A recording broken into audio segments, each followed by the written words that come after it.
যারা আওয়ামী লীগ করে তারা কি মুসলমান না? তারা মুসলমান, কিন্তু তাদের ইসলামের প্রতি কোনো টান নাই। আর টান নাই কারণ হইতেছে যে তারা ক্ষমতার লোভে, টাকার লোভে তারা ইসলামের প্রতি যে একটা টান, আমাদের ইসলামের যে আদর্শ, সেটাকে তারা ভুলে গেছে।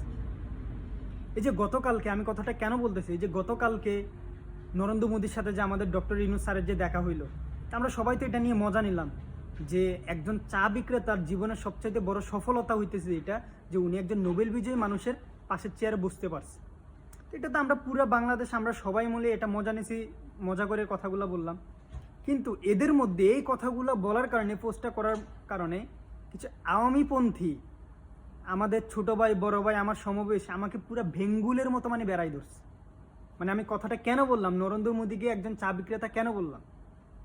নরেন্দ্র মোদী একটা উপমহাদেশের, একটা মহাদেশের প্রেসিডেন্ট, একটা মহাদেশের প্রেসিডেন্টকে আমি কেন চা বিক্রেতা বললাম?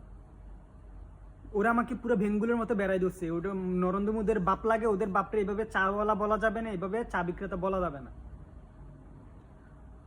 এই যে আমি এখানের মধ্যে আমি ইসলামের কথাটা কেন বললাম, ভারতের মধ্যে যে মুসলমানদের উপরে যে এত নির্যাতন করতেছে, ভারত যে প্রকাশ্যে ইসরায়েলকে সমর্থন করে ফিলিস্তিনি মুসলমানদের উপরে গণহত্যা চালানোর জন্য সাহায্য করতেছে, এটার কিন্তু কোনো প্রতিবাদ নাই তাদের। আওয়ামী লীগ এটার জন্য কোনো প্রতিবাদ করেন যে ভারত কেন ইসরায়েলকে সমর্থন করতেছে, ভারতও কেন সংখ্যালঘু মুসলমানদের উপরে নির্যাতন চলতেছে। ইভেন ভারতের প্রেসক্রিপশন নিয়ে স্বৈরাচার হাসিনা বাংলাদেশের মুসলমানের উপরে যে কি পরিমাণ নির্যাতন করছে, অত্যাচার চালাইছে, এটা নিয়ে আওয়ামী লীগের কোনো মাথা ব্যথাও নাই, এটা নিয়ে আওয়ামী লীগের কোনো প্রতিবাদও নাই।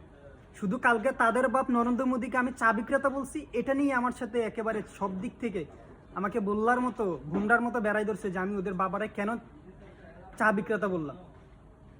ওদের বাবা একজন একটা উপমহাদেশের প্রেসিডেন্ট, একটা উপমহাদেশের প্রেসিডেন্টকে আমাদের ডক্টর ইউনূস স্যার ছোট্ট একটা ভূখণ্ডের প্রধানমন্ত্রীও না, ছোট্ট একটা ভূখণ্ডের মাত্র প্রধান উপদেষ্টা সাময়িক সময়ের জন্য। এই সাময়িক সময়ের জন্য আমাদের দেশের প্রধান উপদেষ্টা, যিনি ভারতের একটা মহাদেশের প্রেসিডেন্টের গদি নাড়াইতে সক্ষম, সেভেন সিস্টারকে হুমকি দিতে সক্ষম, ওই মানুষটার পাশে নরেন্দ্র মোদী বসছে। এটা তো নরেন্দ্র মোদীর জন্য আমি মনে করি সবচাইতে অনেক বড় একটা সফলতা। কিন্তু তার ছেলে পেলে, তার ছানাপানা যারা আছে, তারা এটা মানতে রাজি না। নরেন্দ্র মোদীর বিরুদ্ধে কথা বলতে পারবো না। নরেন্দ্র মোদী তাদের বাপ হয়, নরেন্দ্র মোদীর দেশে তাদের মা থাকে, ওইখানে সংসার করে, তাকে নিয়ে কথা বলা যাবে না।